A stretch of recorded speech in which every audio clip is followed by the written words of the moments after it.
What's poppin', y'all? It's your boy Marshall from the Martial Law Band, and I want to say a big thank you and shout out to the Vera Project and all of y'all for tuning in. What we are going through right now is such a beautiful time, and each and every one of y'all have a role to play. So we want to show y'all how we use our voice, how we use our passion, how we use our art and our talents to contribute to the movement.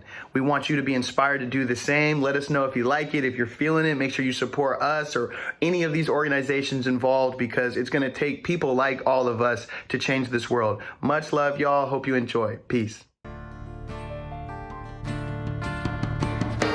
Hello, world.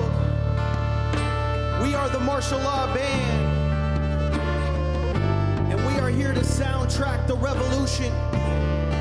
If you didn't know, there's a social awakening happening in our great world right now.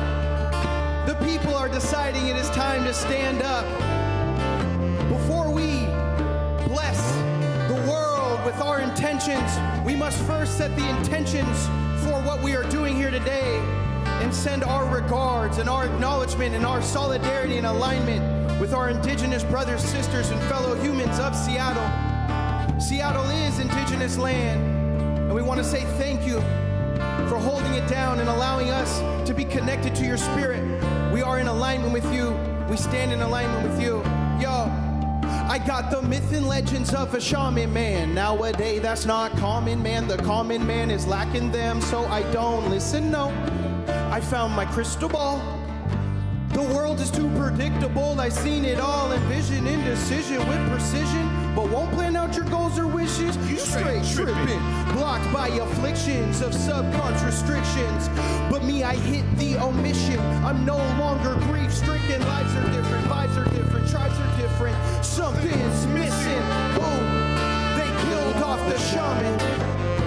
Oh, why you kill off the shaman? Back then they had real tradition, real commitment, real existence. Something's missing. Oh, they killed off the shaman. Oh, why you kill off the shaman? For those of you unaware of what a shaman really is, a shaman is someone who has experienced the metaphysical plane, usually through a traumatic near-death experience, and now are able to take that metaphysical experience and bring it into our physical plane. These shamans used to be the healers of our societies. Somehow we have lost our way, and the shamans have been forced underground, but now it is time to emerge. This is for my favorite shaman, Bob Marley. The world's got me questioning why you shoot the shaman and save the deputy. That don't make sense to me. Philosophies established in our colonies by Socrates. I'm talking 2000 BC before JC. Oh, Gilgamesh hit his quest. My mind at rest on Budapest. Comparing myths and religious texts, it's all the same. I found a way to transport my brain. Lives are different, vibes are different, tribes are different. Something's missing. Oh, they killed off the shaman. Oh, why you killed off the shaman? Back then they had real tradition, real commitment, real existence. Something's missing. Oh, they killed off the shaman. Oh, why you kill off the shaman, the shaman, the shaman, the shaman, the shaman. Seattle, America, world, we have a new chance to reestablish the principles that we wish to live on. Right now, the power belongs to the people. It is for the people to decide, not the politicians. Yeah, that one's called Shaman. You can find it on Spotify, iTunes, all of that. And this next one is something that we wrote about 2 or 3 years ago, and it's more prevalent now than it ever was, which is a sad thing, but it's beautiful that art now is starting to look for these little gems within our lyrics, within our instrumentation. So this next track's called Black Panther. It's going to be on our upcoming album that's coming out hopefully mid-August, if not late August. And much love to everybody. Stay out there, keep fighting.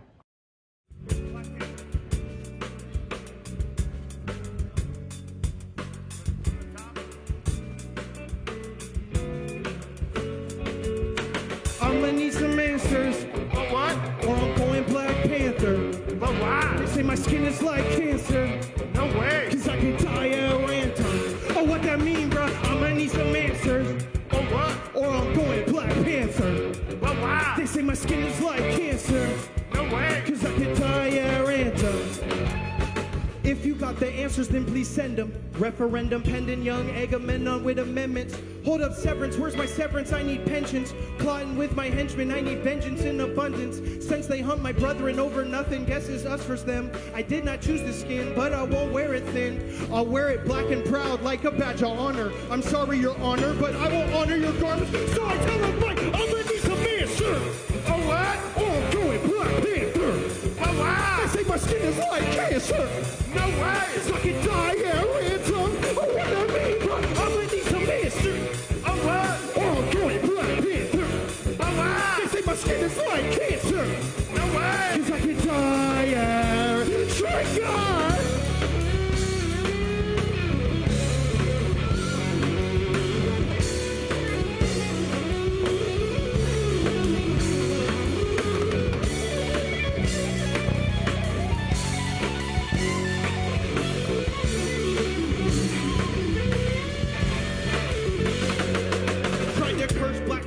But I swear they couldn't take it. Learned all my lessons when I took my trip to Hades.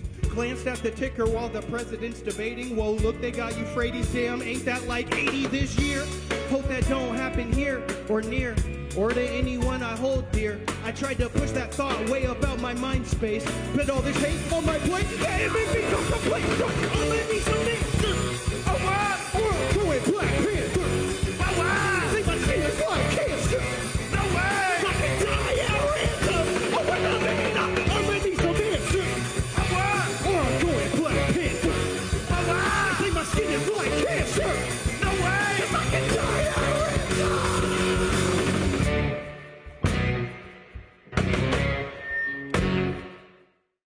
Tried that curse black from birth, but I swear they couldn't take it. Learned all my lessons when I took my trip to Haiti. What? Hey, we appreciate y'all so much for tuning in and rocking with the MLB. Now we on to the next thing. Much love, everybody. The Vera Project's Fostering Advocacy and Community Engagement Committee is currently open to new members. The FACE Committee is a place where volunteers can learn about or get involved with issues that local activists and organizers are working on today. Help us plan streams and coordinate events like this one, further causes you care about, and meet some cool people along the way. Email face-committee@theveraproject.org for more information. Hi everyone, my name is Rachel. I'm the education manager at the Vera Project, and I'm here with a group of amazing people who are here today to talk about a really important topic, a very current and salient topic to the ways that we commit to social change and enact change, especially in the name of Black Lives Matter. And I am not going to, I'm gonna allow these folks to introduce themselves. And we're gonna have a panel discussion that talks about the different tactics and strategies that can be used to engage, create and disrupt for social change. So how about Isaiah, would you like to go first? Yeah, my name's Isaiah Jeannot. My pronouns are he, him. I was the founder of the Seattle Change Coalition, and I was affiliated with them, but now I'm on a kind of different journey of social justice, education, and understanding. But yeah, I'm Isaiah Jeannot.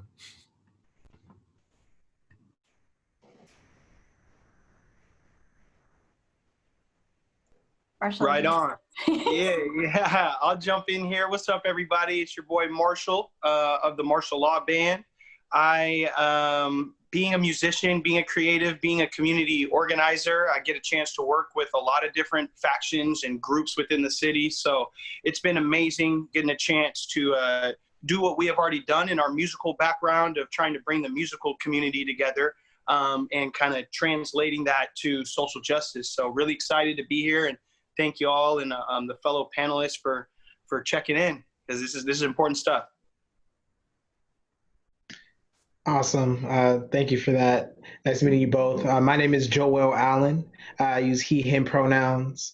I'm a member of the Black Collective Voice, one of the facilitators. And if you don't know the story, we came out of CHOP in response to this the sense of needing to organize, needing to bring community together, and also really wanting to highlight Black voices in particular, and Black women especially. So that is why I'm here, to represent for the collective that is Black Collective Voice. The views I'll be sharing are mine, but I do have approval to speak on behalf of the collective for this particular panel discussion. So thank you, seeing you all. Peace, love, and blessings.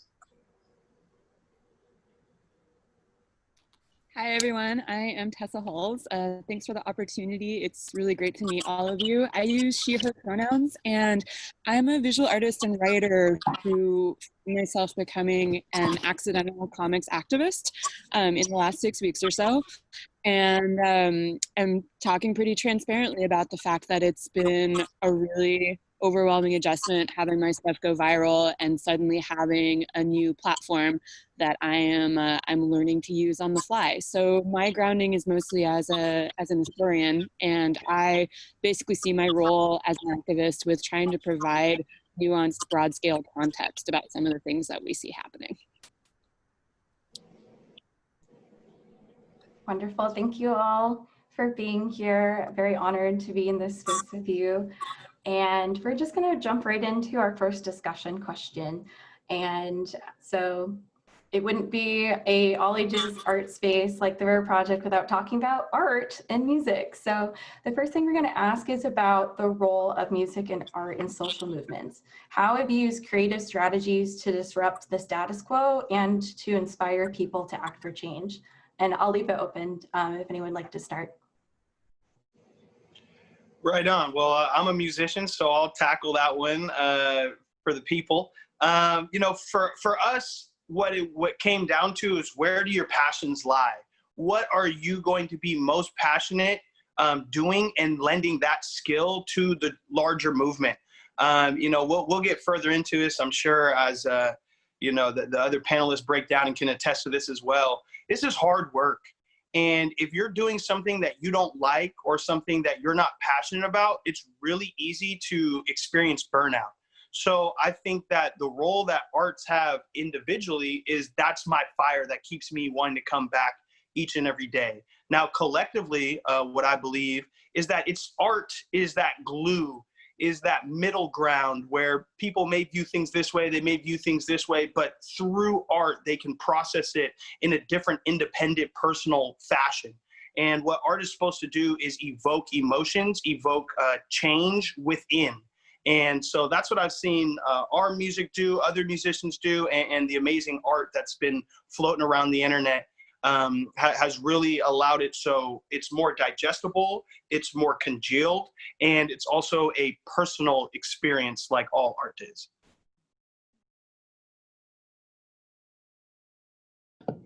Awesome. That was a great answer, Marshall. Shout out to you and the Martial Law Band, actually.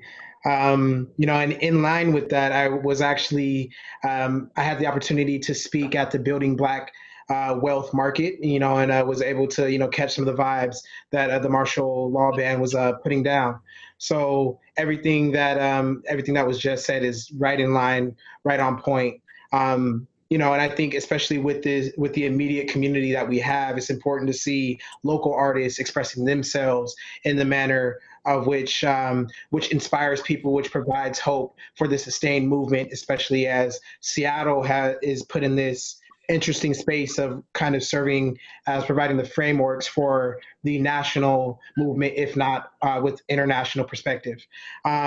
In line with local artists such as the Martial Law Band, we have Real Be Free, and he has a song called Pay the Fee, and that is in direct correlation to, the demands of restoring the lands back to the native people, the indigenous peoples who rightfully own the land and were dispossessed of the space. So really calling to light some of these issues that we're talking about, whether it's on a policy level, whether it's community conversations, but embedding that within our lyrics and within the vibrations is extremely important.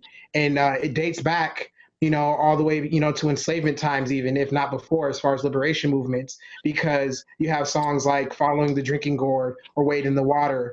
Like these songs are liberation songs and freedom songs masked in spirituals that were really directions for the enslaved and the captured peoples and the oppressed people to really take their orders and direction from, without having it become a sermon, because that would be something that can be punitive, and it continues to track through history. You can even think of a Sam Cooke. A change is going to come. A Marvin Gaye, what's going on? You can listen to a J. Cole and a Be Free, a Kendrick Lamar. And things are going to be all right. These are protest music. This is protest music, and these songs feed the soul, liberation, and also provide instruction for the people if you listen to the lyrics closely. So definitely a huge part of the movement, for sure, in my perspective. I want to jump in real quick and ask if for either Marshall or Joelle, or if anyone else wants to chime in, the energy, you mentioned a lot of that energy and how it's rooted in a long history of resistance and liberation within ourselves or within oneself. And I am curious to know what the energy looks like on the ground, like in terms of sights and sounds and emotions. What does music at protest or direct action, what does that look like or feel like? Well, I mean, at CHOP, prior towards CHOP, and then when CHOP became CHOP, what it felt like was it was just a very interesting swell of emotions, right? Because you have the anger and the pain and the contention of the protest itself that was kind of it was like a face-off with police officers. And then about a block away, we were doing our music. And what our music was meant to be was a restorative place, a place where somebody could sit down if they wanted to, dance if they wanted to, go charge up either on their way in or way out, or to take a break. And then we would stop our music and open up the platform for someone to speak, like Nadia, who's a big founding member of Black Collective Voice. We had her come up onto our stage and speak for one of her first time speaking publicly to a protest. And that energy was just something special, because we played maybe a cover like Get Up, Stand Up, the classic Bob Marley song that fits in very well with the songs that Joelle just so eloquently broke down throughout the movement. And then we'd stop and say, hey, our job here is to recharge y'all. Go grab some water, go grab some snacks, and bring that into the protest, and go maybe tap somebody out that looks like they've been screaming for 7 straight hours. Like, go give that person a little bit of a break, and with your renewed spirit, touch the other people around you and say, hey, yeah, we're out here fighting, but let's do this together. Let's do this communally. And, that's what it looked like in like a kind of an intense, okay, we're here at the epicenter of the protest. When it comes to other events like that was just mentioned, building Black wealth, that is more of a rally type feel. So you go up there, you speak in between songs and during songs with lyrical content that speaks to the movement. But in between, you're really there to uplift people's spirits, because at a rally type thing is a little different than being on the front lines of the protest, but 2 different energies. I'll follow up on that other space, because I think you just talked to a point that I feel pretty fundamental, where art and music and writing, it's all about reclamation of narrative and power live and being able to tell your own story. And actually, in preparation for this, I looked up one of my favorite Audre Lorde quotes, which is, if I didn't define myself for myself, I would be crunched into other people's fantasies for me and eaten alive. And I feel like that's what art and music, it's our way of saying these are our stories, this is our history, and we're not going to let anyone else tell it for us. And it's both renewing and powerful. And it's basically a way of saying we're not going to let these systems of power define how we tell who we are. Yeah, and to go off that, like to speak on the energy of it, I think that when I had the Seattle Youth Protest, we had a bunch of kids from 15 to 21 marching together, and we're shouting, but right as we got the speakers and everything going on, we played YG and, like you said, Kendrick, J. Cole, and instantly the energy changed drastically, and it felt like we didn't know each other, but we just unified through the music. And we also had sections where people were doing art and stuff on a big wooden board, and people were expressing themselves. And I just think that art and music is a language in which people can really just express their emotions. And, some people appreciate it more, some less, but it's just another way of protest that is super necessary. And like we've seen on Cap Hill, just the graffiti everywhere is just beautiful. Like society tells us it's negative and like it's, you know, criminals do that kind of things, but like it's really beautiful and really speaks to people. And I think that the energy everywhere with music and art is just amazing to see. But yeah, I think for the youth, especially regarding protests and stuff, having like speakers and like bands play, like it just is different, and it's just it touches people in a variety of different ways. And you know, a lot of people cope differently.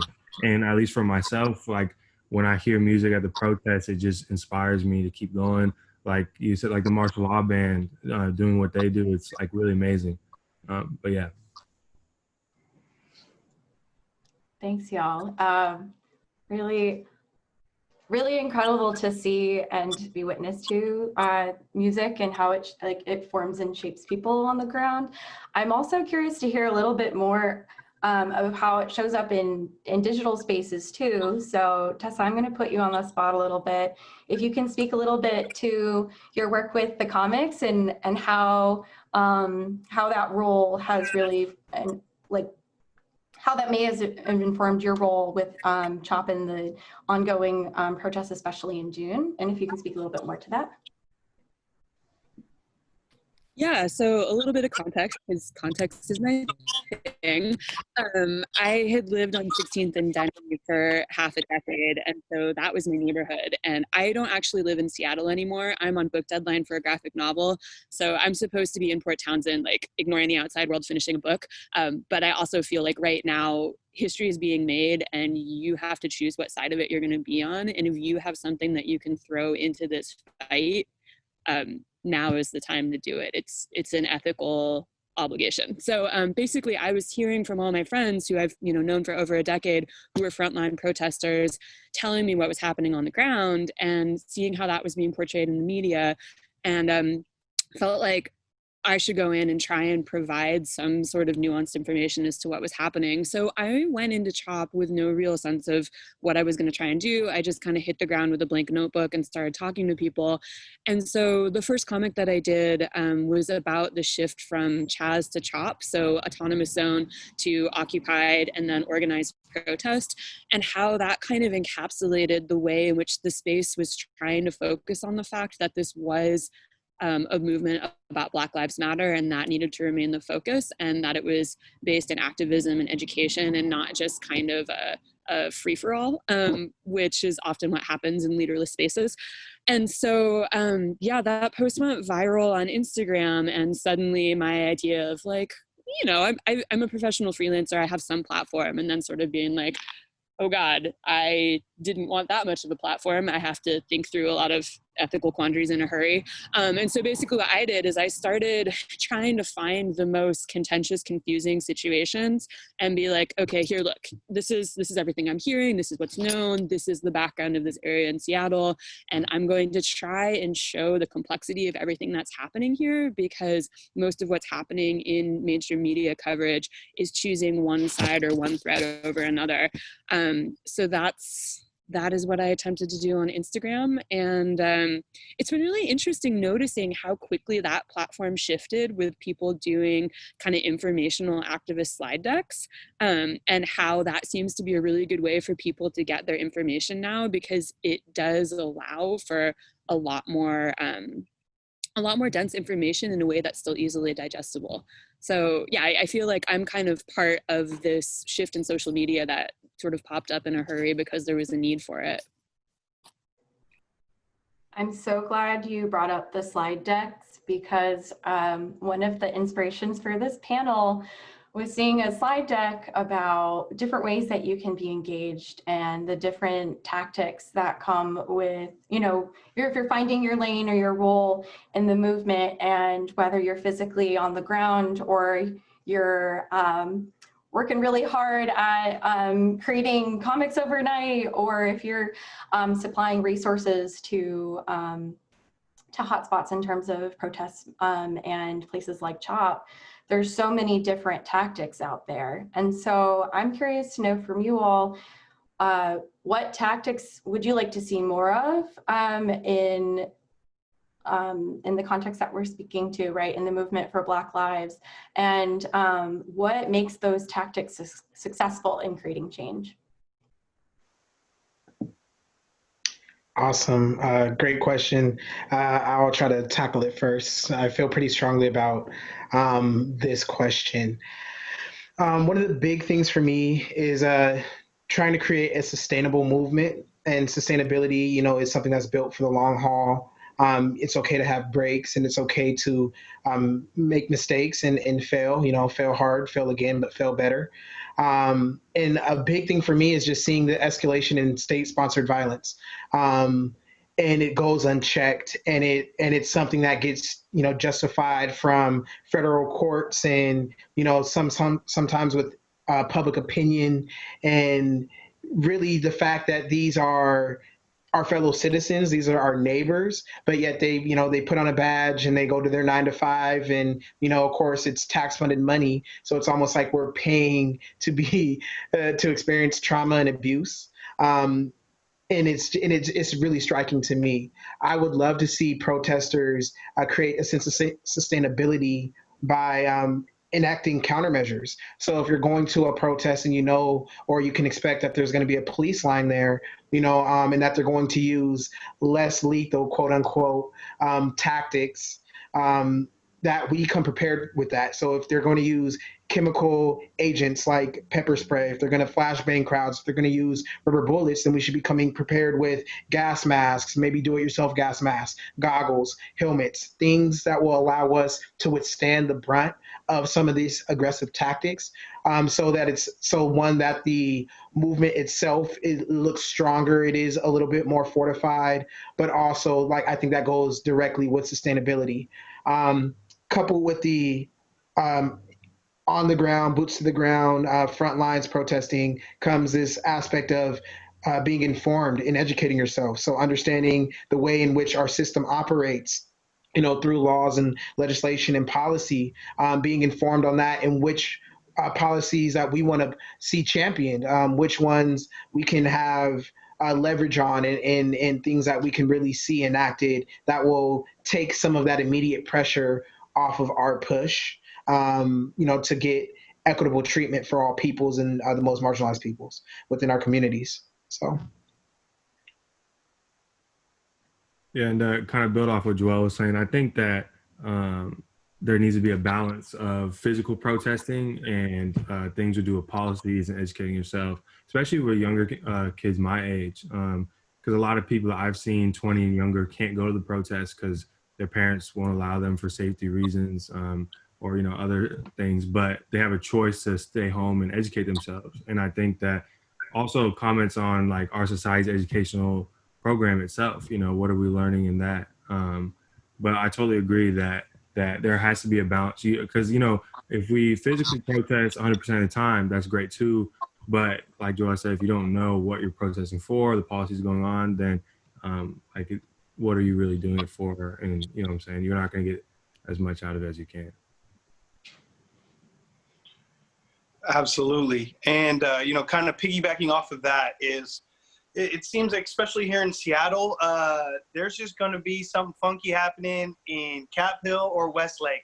That's just it doesn't even matter. It almost feels like, and this is why Black Collective Voice is so powerful and impactful in the work that Tess does as well, because it refocuses things. But it almost feels like, regardless of what we're protesting for, if you put a bunch of police in riot gear at that place, then you're going to get a swarm of people to show up and be there. And so I believe, something I've learned from one of my OGs in the protest game, Julie C., who's an amazing MC out here and works closely with Folklife and Seattle Center and whatnot. And she said, there's no such thing as a bad protester. And that really, I took that to heart, because I was kind of out here questioning, hey, why is this person doing that? Why is this person doing that? And I realized, really, I have to control myself, and I need to behave in the way I set the example that I need to show other people, and hope that they follow by example. So what I'd love to see is people mobilizing outside of these sanctioned places. I know CHOP or whatever isn't a sanctioned place, but yes, let's get CHOP going, but let's walk through Green Lake one of my ideas that I'd love to see happen and work with y'all here on this panel or anybody watching this is I want to get a flatbed truck, set up the MLB, and let's go through some of these neighborhoods that aren't affected by the problems that we're trying to express to people. You know, if you drive through Laurel Hirsch, you drive through Green Lake, you know, we go through these Bellevue, you know, we go through these places where people are experiencing it not in person, but through a screen. And then we bring that to them directly in a peaceful manner, of course, but let's try to get some of these people who don't understand and who aren't affected and make them be affected. I thought that that was one of the huge things that CHOP did. It was, okay, as we've seen, there's violence happening in this city every single day. There's homelessness occurring every place in our city all the time. But when that violence was brought out to Capitol Hill and that homelessness was brought out right there to Capitol Hill, now all of a sudden it's some sort of eyesore to the city when people that aren't melanated or you know, marginalized traditionally are affected by it. Now it's a problem. So this is where I believe we need to continue doing what we're going to do, and these larger protests are going to occur, but let's get out to different cities and let's do different tactics, you know? So that's what I would love to see is people bringing the quote unquote fight to communities that aren't engaged right now. That's awesome. I think that is a wonderful idea. Yeah, and I think that's a way in which creativity can really be brought into the conversation is how do you disrupt in a way that won't be expected? I also think that what everyone else on the panel has touched on with what is going to be sustainable, that needs to be the most important factor, particularly as one of the things that's so interesting and so hopeful about this moment is that there are so many new allies who seem to be really taking to the streets for the first time. And I think ensuring that they're not joining this protest movement just as a fad, that's going to be really crucial. And so I want to speak to the allies and accomplices who are watching this because I am in that camp and I know firsthand that it's really challenging trying to figure out how to respectfully amplify and uplift Black and Indigenous voices if you don't belong to those communities because you don't experience that oppression. And I think trying to identify ways in which Black people are doing this labor every day where you can step in and say, I can take this one off your plate, like trying to identify those and throwing yourself in that game however possible, that's part of what's going to be needed. And from a numbers perspective, like keep throwing yourself into that space. I also think, yeah, diversity of tactics, you know, that's what we're in this panel to talk about, and that we each need to find our own way to engage. And I think it's really important that we spend some time to sit with our own boundaries, and that's not something that you can do unless you really pause and reflect. And I think the internet tells people that it's not okay to do that. And it's kind of ironic that I have this internet platform, but I'm really saying, like, spend some time thinking about who you are as an activist away from the internet and then go back in. So much good. Oh, I'm sorry, Isaiah. Go ahead. No, I just wanted to comment what Tessa said about educating yourself. You know, like something I think is really important too is understand the intersectionality of what's going on. And myself, that these protests and working with other youth activists have really pushed me into being an uncomfortable space where I had to think about all intersections of, you know, Black lives on a deeper, more personal level. And like, for instance, when we had our march, all Black males were in front. And that was kind of all the pictures taken were just Black males, and it wasn't intersectional at all. And the majority of people there were women of color, right? And so it's like things like that where I think understand the intersectionality of these movements and of the Black community and just all people when protesting and stuff is really important. But yeah, I just wanted to comment on that because that's how you brought that up in a way, and I think that's really valuable. I love that. And I feel like one of the things I've taken away from this conversation is that you can establish your boundaries and find your lane from where your skills are, but it's no matter what, it shouldn't be comfortable if you're coming from a place of being an ally, or if you're thinking about the intersections of how your work is impacting Black and Indigenous communities across all identity lines, that, yeah, it's going to be uncomfortable no matter where you're coming from, but it's crucial work. And I hate to pull away from this wonderful deep dive in this because it's so important. And I know we're also getting close to time. So I do want to just acknowledge with the broader theme of Vera TV this week with the August 4th primary ballot coming up is we're also hoping that folks are in some way or other getting involved in civic engagement, whether that's calling your rep or voting. And so I'm curious to know from you all if you see voting as an essential tactic in the Black Lives Matter movement. Why or why not?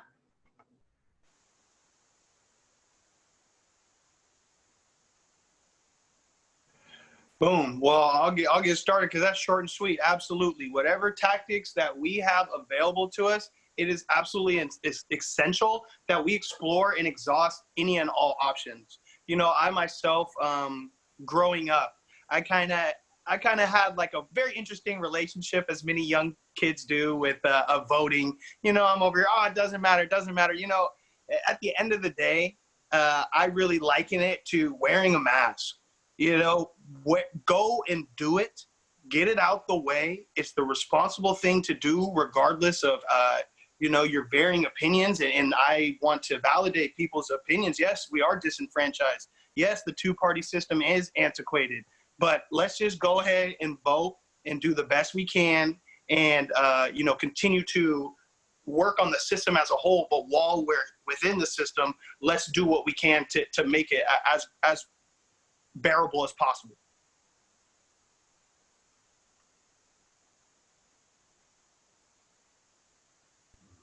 Yeah. I think to go off that, you know, I'm 20 years old, and it's funny that you say when I was younger, like, because I talk to my friends a lot about voting, because you know my generation, it seems if voting doesn't work, right? We've been like conscious of like what's going on for probably like 4 years now. When we're 16, and we've seen this kind of ping pong match of Republican, Democrats. Oh, they pass some laws. Oh, they would take them down. They pass some laws. You know, and I think it's really interesting. I want to say though, yes, vote. Yes, I think that will help in many different ways. And but I do think that the way in which we push for voting has to change, especially in schools. Like, I personally don't know much about, besides mayor and governor, about how voting works within our state, you know, and I'm 20 years old. And so like, I think that there needs to be a push on education, learning the importance of voting. And I think that will come with all the reforms happening in the social media and young people talking. And I also think that voting is going to, the people who get voted into offices and councils is going to change drastically, I feel like. I think that in the next 20 years, we'll have the most diverse, you know, whatever that is in our country. And so that's good. But I also like, J. Cole says in his song, one of his songs, he says, democracy is so slow. He's like, I don't vote because it's so slow. And I just think that critique is really interesting. I think that it's like, how can we tell people in my generation, hey, go out to vote, when they say, look at what that's done? What am I supposed to say? You know, what am I supposed to argue against that? Because I've seen that too. You know, so I just think that critique is really interesting. But I do think voting needs to happen. Voting is very essential, and I think that it's going to open a lot of doors to a lot of different things here in the future. Does anyone else want to jump in before I move on to the next question? I can refer to Tessa. If you like, I do have a response, but I want to be mindful about how much room I'm taking up. It's all you, Joelle. All right, awesome. So, I mean, for me, like, interesting question. Definitely a two-part question. And I think first, it is critically important for us to recognize the system that we're in. You know, we are in a two-party system. Voting is important. The ways that it shows up, for example, would be, you know, who we put into city council, who we voted for. We had, you know, an overwhelming amount of people on the city council say that they are going to defund the police by 50%, which is one of the demands that kind of came out of CHOP. So, you know, like, that's really important. Also, passing the Amazon tax, you know, the Tax Amazon campaign, extremely important. So these are two very critical and immediate ways in which we can see voting working for us, because we put certain people in these positions of power and influence. And still, there's a whole nother answer to that question, because this is a rotten and broken system where it is a two-party system, that, it's like two hands that kind of wash each other. For example, even if you vote for the good guys into a broken system, the system will still find a way to perpetuate and harm the most marginalized people. You can think of, Joe Biden in his long tenure, and with the expansion of, the criminal, the criminal industrial complex, the prison industrial complex, and the three strikes law, and you think of, George, of Bill Clinton and his role in that, and not really protecting the most marginalized people, but passing laws in order to harm them. You can even bring it to President Obama, and there's been a lot of the Black Lives Matter movement came directly from, under his administration, and yet there's been zero police officers prosecuted for the fatal shootings of unarmed Black men and women and people of color in general. So all that to say, voting itself isn't enough. It is a tool and a vehicle that can assist us, but it is foolish to think that that is the only system or the only thing that can that will create the change that we seek. But it's also in the same line foolish and irresponsible to not look at the history, especially with the Black liberation movement after Reconstruction, knowing that that period of time with Black people in these key positions, they were passing laws that affected all people, that built infrastructure for healthcare, for education, and it was a very short 8 years. But there's a reason why voter suppression is occurring. There's a reason why, in the civil rights era, that we're still in today, even, why voting was one of the foremost things that people tried to get really mass participation on. So although it isn't the only way, nor is it what I argue the most effective way, it does have its importance and its role, but it also has extreme limitations. And I think that it is more harmful to vote and be uninformed than to vote just for the sake. So yeah, like that's a big thing. And then lastly, we're so wrapped up in federal politics and national politics, where really what matters is, who's in your backyard. Those are the things that affect you directly, that you have almost immediate control over.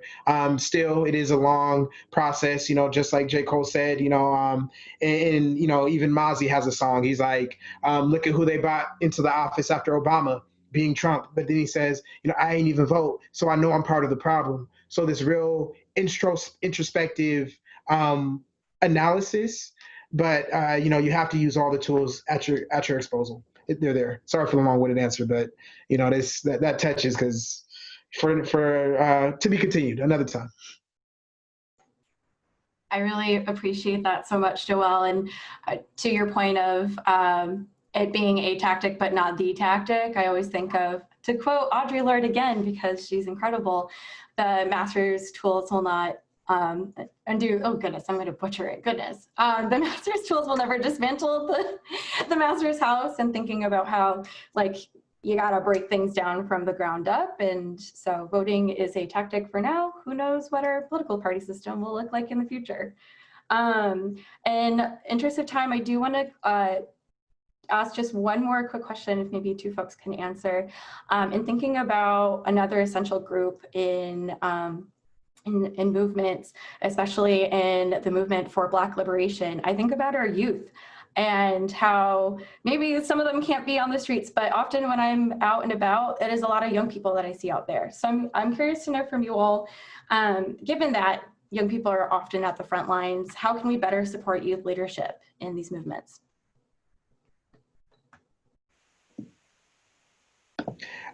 I'll go real quick. I'll try to make it brief.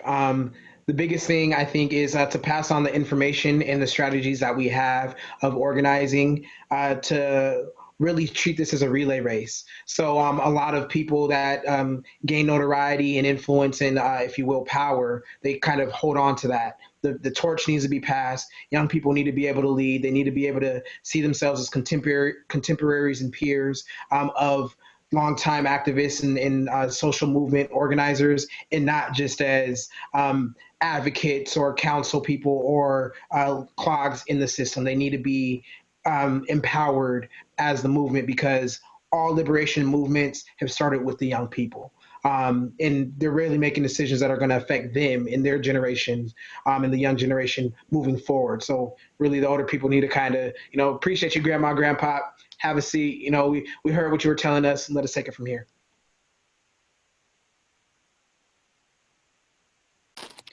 I'll say something really quick, which is just that when I was younger, history was presented as being something really boring where you just memorize a bunch of dates from a book. And I think one of the ways in which systems of power stop younger generations from claiming their own narrative is by not allowing their stories to be passed down. And I think history is so exciting. And with social media, we can make it super exciting. And I think if we can start letting the youth get excited about their history and change that narrative, it will help keep that fire lit.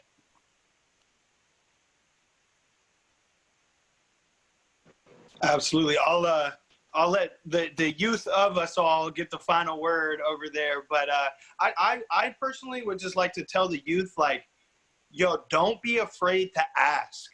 For example, when we were out at CHOP, renting the stage, getting the sound equipment, all that, I mean, I think it probably totaled, I don't know, maybe $2,000, $3,000 or something like that.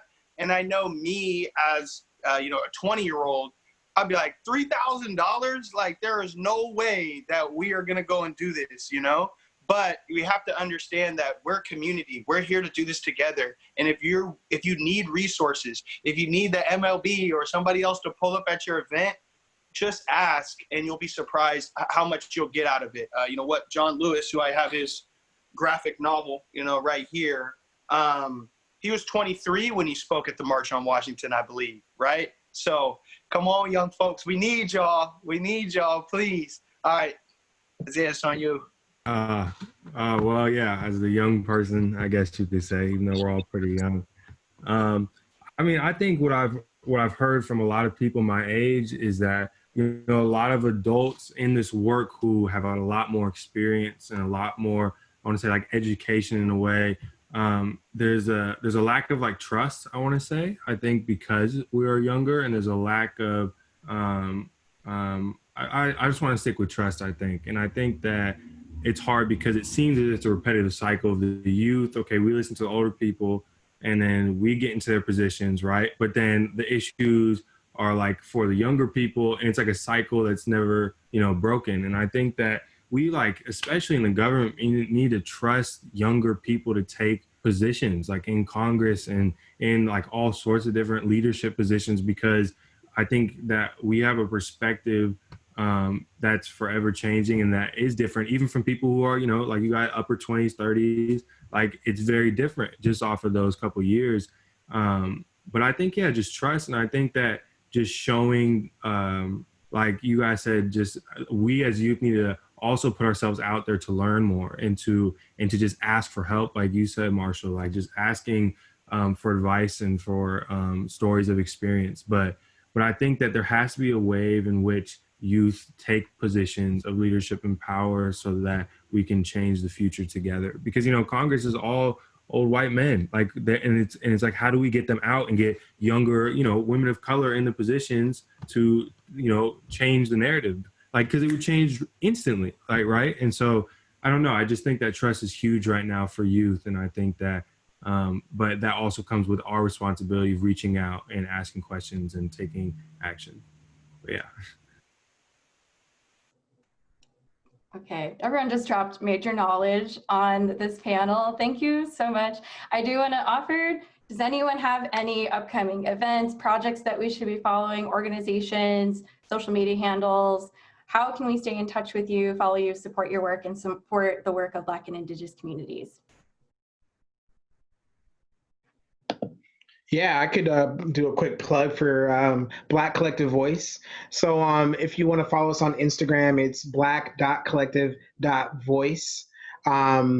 Yeah, and also visit our website, which is blackcollectivevoice.org. From there, you can volunteer, you can understand a little bit more about us, and really just find ways to plug in and to connect. Also, if you are so inclined, funding is a crucial part of a sustainable movement. And that's one thing that I didn't mention when I was talking about the youth. Older people who have more resources, pass down that money to the youth, empower them, let them grow, let them build. With that, you can Venmo us. That's how we're accepting donations right now. And it's Black Collective Voice on Venmo as well. And you can reach out to me by going to Black Collective Voice, being like, hey, Joel Allen, I want to talk to him. Send us an email and it'll get to where it needs to be. So appreciate everybody. Peace, power, love, and blessings. Thanks for watching and listening.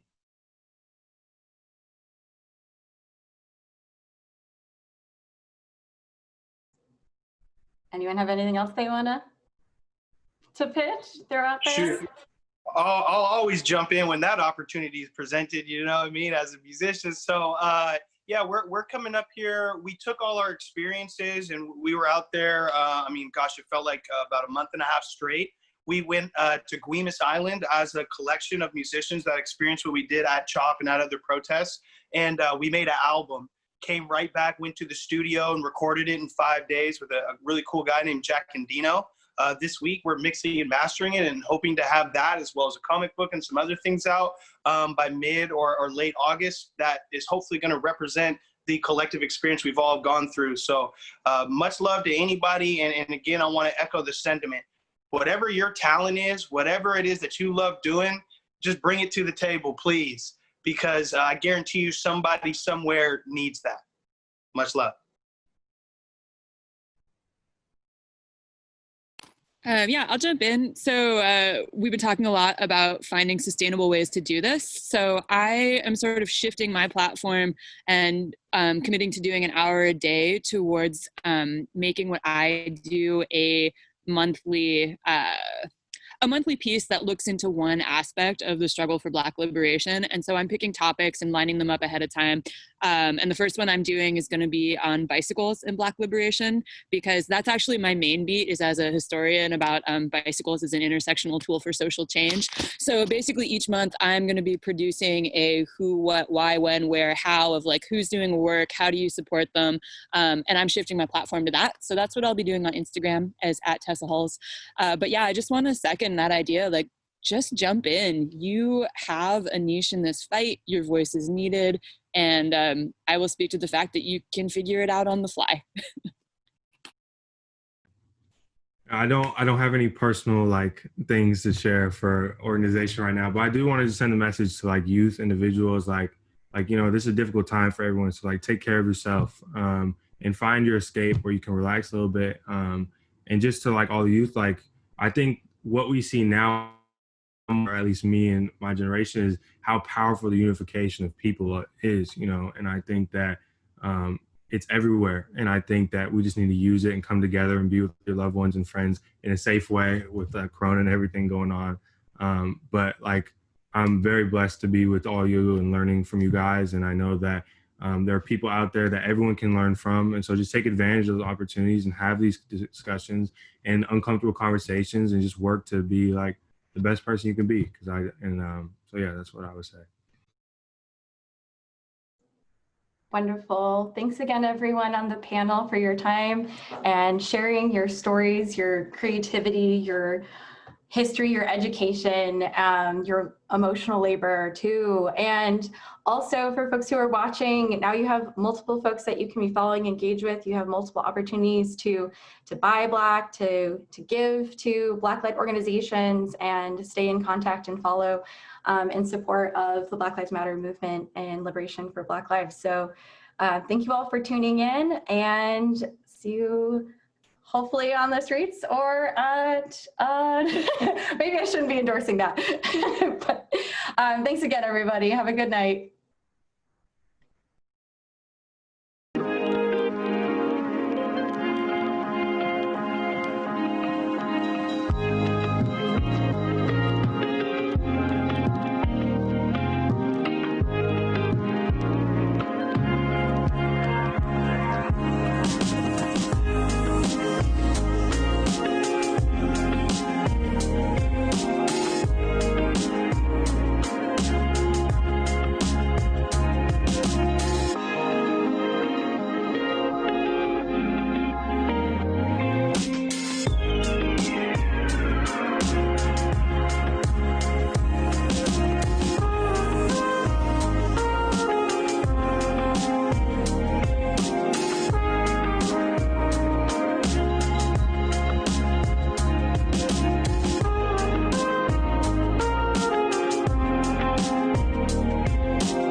website. We've had them for years. $10. www.theveraproject.org/store.